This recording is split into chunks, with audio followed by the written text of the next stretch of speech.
नमस्ते दोस्तों।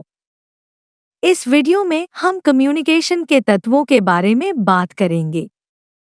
कम्युनिकेशन के 5 प्रमुख तत्व होते हैं: प्रेषक, प्राप्तकर्ता, संदेश, माध्यम और प्रतिक्रिया। कम्युनिकेशन का पहला और सबसे महत्वपूर्ण तत्व है प्रेषक, क्योंकि वही कम्युनिकेशन प्रक्रिया की शुरुआत करता है। प्रेषक वह व्यक्ति होता है जो जानकारी, विचार या भावनाओं को संप्रेषित करना चाहता है। प्रभावी कम्युनिकेशन के लिए प्रेषक को भाषा का सही उपयोग करना आना चाहिए जो प्राप्तकर्ता समझ सके। इसके अलावा उसे यह भी पता होना चाहिए कि अपने संदेश को सही तरीके से कैसे प्रस्तुत किया जाए। उचित कम्युनिकेशन में अच्छी आवाज प्रक्षेपण, उचित आँखों का संपर्क, शब्दों का सही उच्चारण और महत्वपूर्ण शब्दों पर सही जोर शामिल है।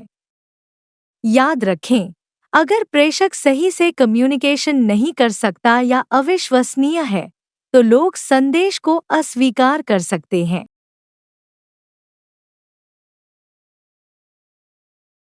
प्रभावी कम्युनिकेशन के लिए प्राप्तकर्ता के पास अच्छे सुनने और समझने के कौशल होने चाहिए। प्राप्तकर्ता वह व्यक्ति होता है जो संदेश को प्राप्त करता है और उसे समझने की कोशिश करता है। अच्छे से सुनने के लिए व्यक्ति को संदेश पर ध्यान केंद्रित करना और सभी संभावित विकर्षणों को हटाना जरूरी है। विकर्षण जैसे शारीरिक, पर्यावरणीय, मनोवैज्ञानिक और भावनात्मक संदेश की समझ को बाधित कर सकते हैं। ध्यान रखें कि प्राप्तकर्ता की पूर्वाग्रह भी संदेश की स्वीकृति और व्याख्या को प्रभावित कर सकती है।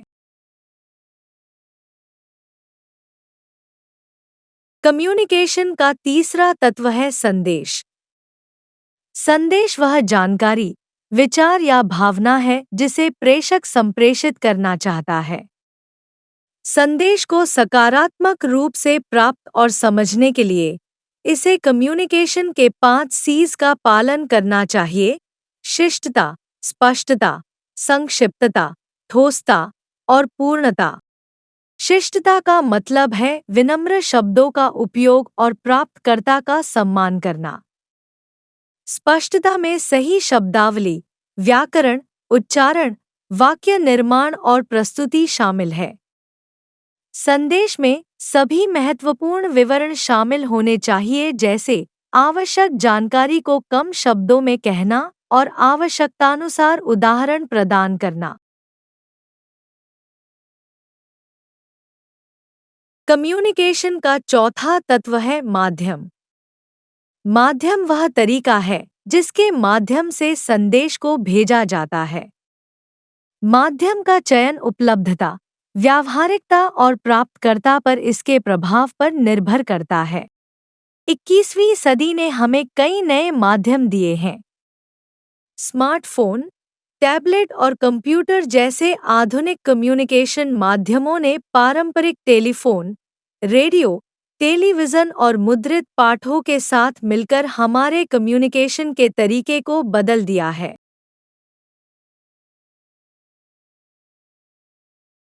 कम्युनिकेशन का 5वां और अंतिम तत्व है प्रतिक्रिया।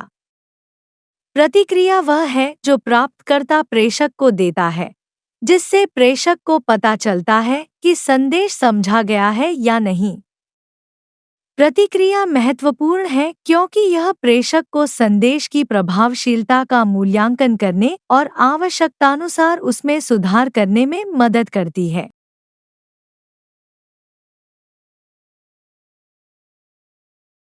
तो दोस्तों, ये थे कम्युनिकेशन के प्रमुख तत्व: प्रेषक, प्राप्तकर्ता, संदेश, माध्यम और प्रतिक्रिया। इन तत्वों को समझकर आप अपने कम्युनिकेशन को और अधिक प्रभावी बना सकते हैं। कम्युनिकेशन एक दोतरफा प्रक्रिया है जिसमें प्रत्येक तत्व का महत्वपूर्ण योगदान होता है। इसलिए इन तत्वों को समझना और उनका सही उपयोग करना बहुत आवश्यक है।